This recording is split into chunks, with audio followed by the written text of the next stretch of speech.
Dica Cultural foi até o Sesc da Vila Mariana conferir a Feira de Cinema, gente. Uma exposição reunindo diversos equipamentos em torno do cinema, inclusive fitas 35mm, mostrando como que é gerado o cinema, e fora a oportunidade que o público tem de encontrar vários cineastas que fizeram várias apresentações, vários debates falando um pouco do cinema, explicando o que é cinema, oficina envolvendo o público infantil para ter noção do quanto é importante o cinema para nós, gente. Da era digital, que se fala em tudo em questão de minutos e gravações rápidas, vamos entender como que surgiu esse universo do cinema que tanto nos envolve. Vamos então ver? Feira de Cinema do Sesc Vila Mariana rolando no Cine Cultura.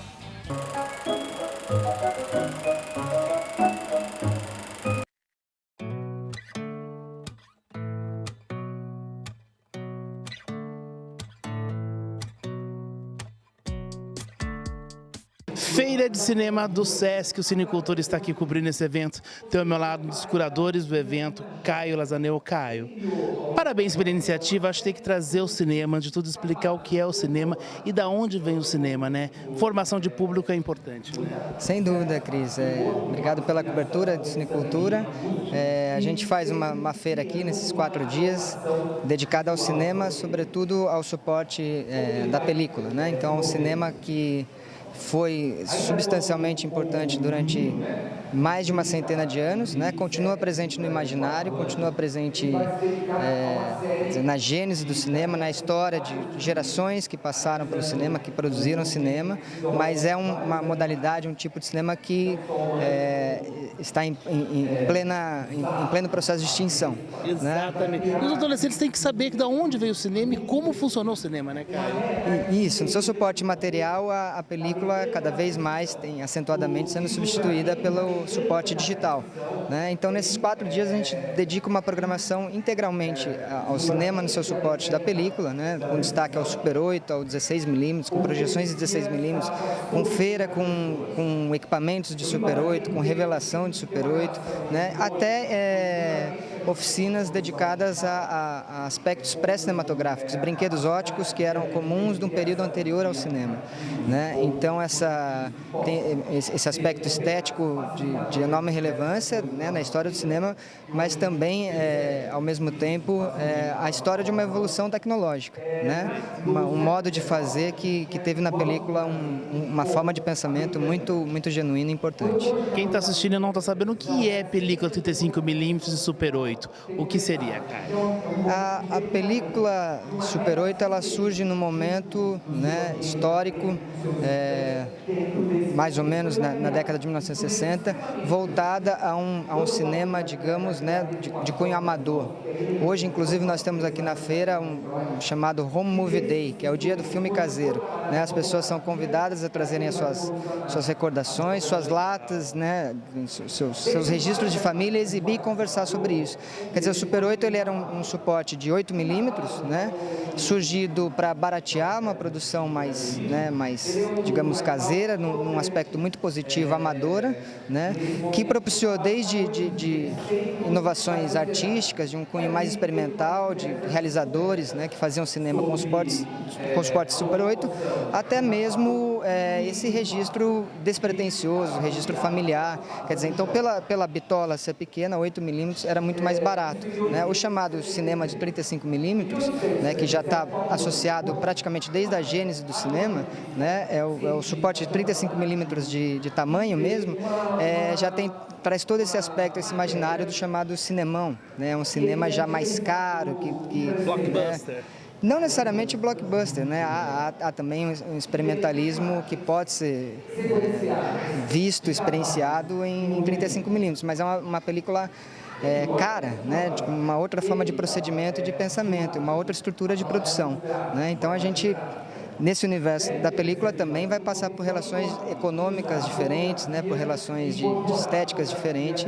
Isso tudo está dentro do imaginário amplo do cinema e película. E vários palestrantes passando aqui pelo Sesc Vila Mariana nesse evento, né? Nós temos hoje, por exemplo, uma palestra de celebração dos 40 anos do lançamento da obra do professor Ismael Xavier, o cinema, a sétima arte, um culto moderno, né? Publicada em 1978, a primeira edição, e recentemente relançada, reeditada pelo SESC Edições, né? Hoje, por exemplo, o professor Ismael Xavier vem contribuir conosco, compartilhar conosco seu conhecimento a propósito dessa ideia na gênese do cinema associada também à ideia da modernidade, né? Como a gente atravessa o século XX com essas duas questões com um flerte muito próximo, né? Entre características da modernidade, sobretudo na cultura ocidental, né? Com foco no cinema das primeiras décadas e tudo que ele vem a significar de forma ampla, simbólica ao longo do século XX,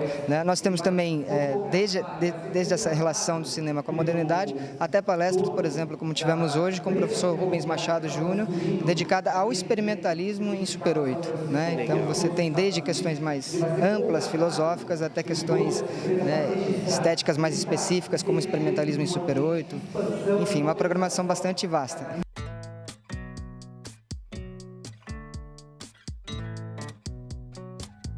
Clarity is a state of mind, pure and seldom and hard to find. Agora falo com o Wilson Lazzaretti, que está aqui com essa criançada, explicando um pouco do cinema para ela, mas de uma forma mais lúdica, né, Wilson? Sim, na verdade, assim, esses brinquedos, a gente chama de brinquedo óptico, mas não é brinquedo óptico. Na verdade, era um aparelho era um instrumento de medicina, de medição, como tem o estetoscópio, né? Então esse aí mas eles queriam saber, o Platô e o Horner, né? Trabalharam, são um belga, outro inglês. Eles queriam saber quanto tempo a duração da imagem, quanto tempo uma imagem dura na retina do olho humano, né? E naquela época não tinha fotografia, 1833. Então eles utilizavam desenhos, né? Sempre toda a humanidade, há milhares e milhares de anos, usou o desenho, é uma coisa bem desde as cavernas, né? Para poder se manifestar. Se expressar, uma forma de linguagem, né? Exatamente. Então fizeram os primeiros desenhos. E depois de medir todos, sabendo quanto dura uma imagem na retina, esses brinquedos esses instrumentos passaram a ser uns brinquedos. E vencia o tédio das crianças até a invenção do cinema praticamente, em 1895, né? Aí então passou a ser para público, né? Porque era limitado. A animação, nesse caso, desses brinquedos, estava limitada a ser cíclica. Quer dizer, uma coisa que vai e tem que voltar para o mesmo lugar.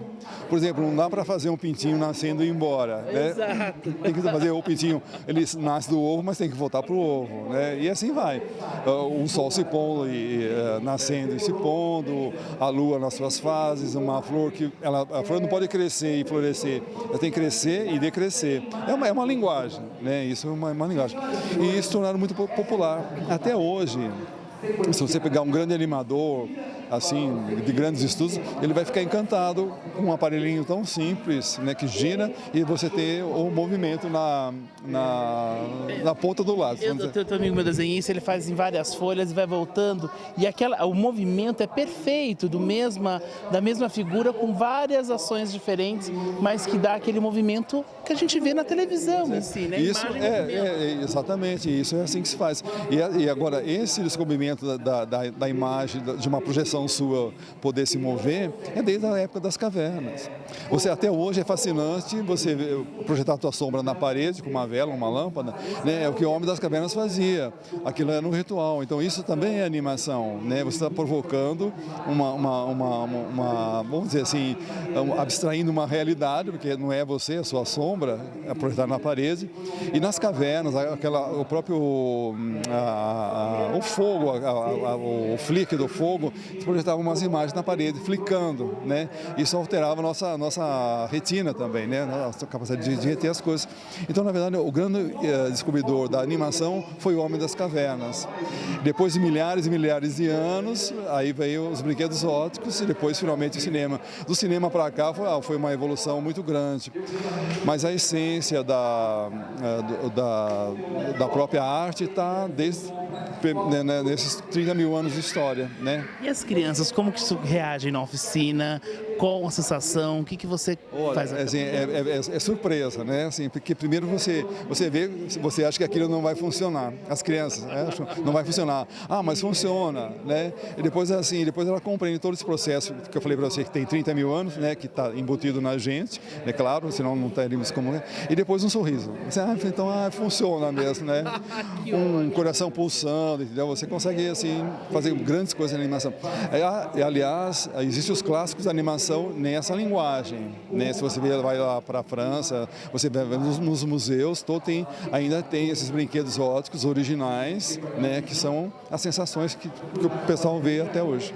Muito legal. E essa, na verdade, é um chamado para essa oficina, né? Então, esses brinquedos é tudo de papel, o pessoal leva para casa, faz um pouquinho em casa. E leva um pouco da história do cinema de alguma forma, porque a gente tem que formar novos públicos, né?